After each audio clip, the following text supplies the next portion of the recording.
In today's gospel, we hear, of course, how our Lord is preparing his disciples for when he would ascend back to heaven, but especially of when he was going to have his resurrection. So that little while that they would not see him when he would be in the tomb, the 3 days. And of course, then the little while when after the resurrection, they would see him once again. But in this particular gospel passage, when I was on my 30-day retreat, the line that especially came and struck me was when our Lord is referring to the rejoicing that would happen by those who would rejoice when his disciples would be mourning. And what the Lord showed me is so often as human beings, we can be a little bit sadistic in the sense that we almost rejoice in the suffering of another human being sometimes. What do I mean by that? Have you ever had someone zoom by you going 90 miles an hour, and then you hear the sirens, and you see them by the side of the road, and you think to yourself, yes, they got him. That's rejoicing in someone's suffering, isn't it? That's kind of what our Lord's talking about in today's gospel.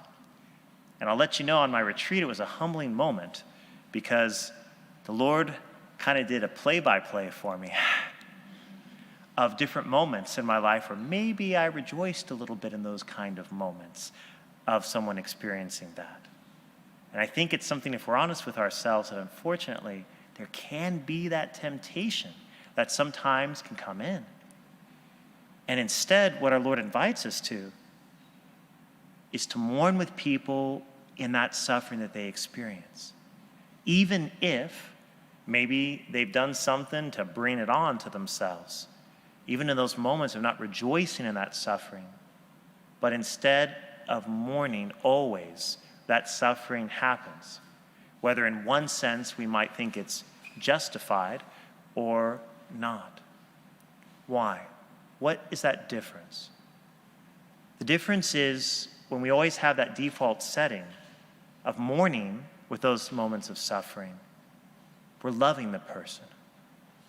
We're seeing the person as God sees them. And we're seeing ourselves in the way that God invites us to see them as well. So much woundedness that happens in our lives is when we see ourselves in a way other than who God created us to be, and when it's so easy for us to be instruments of wounding rather than healing, is when we see another person in a way other than who God created them to be as well. And it's so easy many times from those places of our own woundedness to transmit woundedness to others. The expression being, sin begets sin.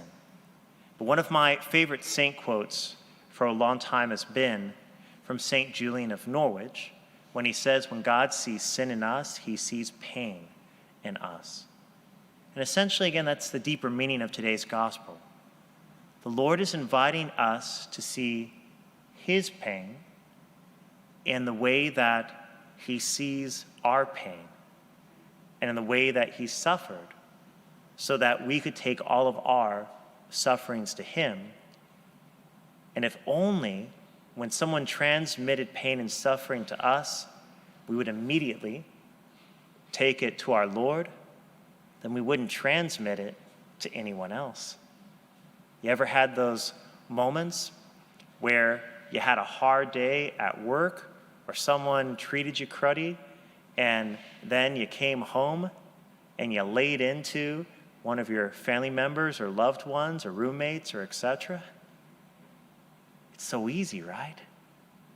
We have those moments of that frustration or whatever it was that was transmitted to us, and unfortunately we sometimes transmit it to the people that we actually love and care for the most. That's why our Lord is always inviting us to always bring our pain, to always bring our suffering, and to transmit that to Christ, so that then we won't transmit that to anyone else.